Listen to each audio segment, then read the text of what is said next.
all real estate markets saw dramatic impacts over the course of this past year. Some positive, some negative. We came into this year on good economic footing, good growth projections across lots of different industries.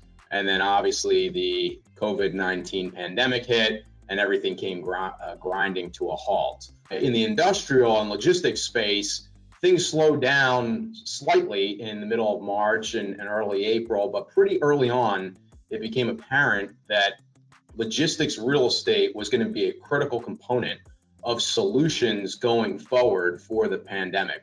Logistics had a momentary pause and then ramped up dramatically, and we have had a very busy year and completed lots of transactions that were record transactions for us. In lots of other sectors of the real estate world, there has been obviously impacts. You think of retail, hotel, or hospitality. Certainly office has had dramatic impacts with most folks working remotely. There were certainly some things over the course of the year that nobody had ever seen before.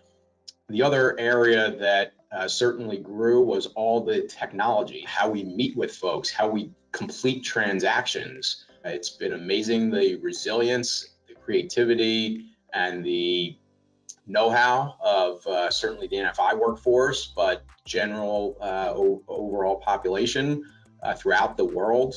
And then also there's been a lot of people that this has impacted really dramatically in terms of certainly loss of employment, certainly in a more personal way. It's certainly been something that we think about every day and feel very fortunate that we're healthy and that we're continuing to perform and provide services for our customers and be able to get products to the people that need them when they need them.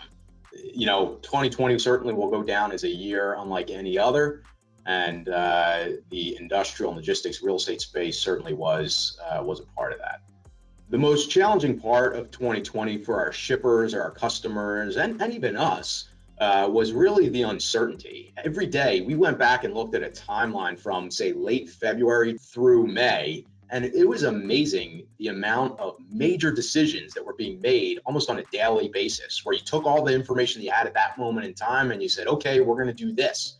And then all of a sudden, it seemed like the next day, there was a whole host of new information that came out. And that uncertainty was really challenging. NFI helped our customers navigate through 2020 by doing what we do every day. We are transparent with our customers. Internally, we had built a culture and a strategy to be prepared for a circumstance like this. No one ever thought that this would happen. But to be able to have an organization that can react on a dime and make major shifts in what we're doing and solve customer problems, that doesn't happen overnight. That's over years of building a culture in the company of that can-do spirit, that transparency and partnership with our customers, and the focus on what they needed to do, when they needed to do it, I think won us a lot of points with our customers and the shippers out there that view NFI as a trusted partner and one that can get the job done.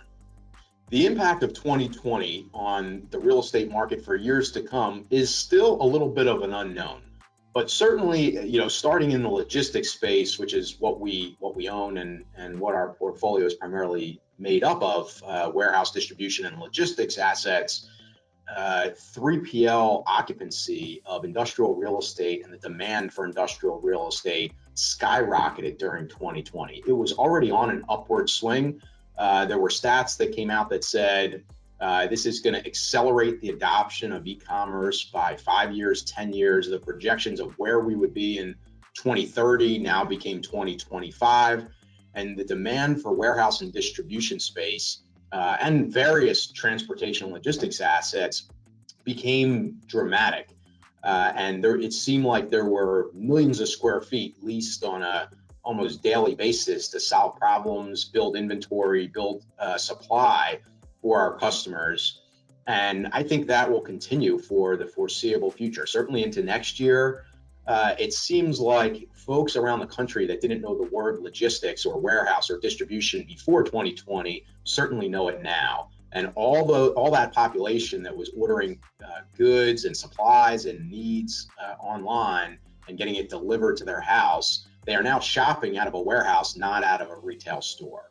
And so that trend will not go away even when the pandemic subsides. We'll see continued growth of logistics and distribution needs, and we are poised to be there as a solution for folks that need that. One of the other big shifts in the real estate market as a result of this year has been the capital shifts and the investment dollars that lots of institutions are focused on industrial. So that is another driver for our space. Now, lots of folks' allocation has shifted where they don't want to invest in retail or hotels, but they like industrial. So there have been a whole host of new players wanting to invest in industrial, which continues to put pressure on the supply side, where the pricing for new developments, land acquisition, and even the rental costs have grown dramatically. And so there's been there was a momentary dip in March and April, but then since it was,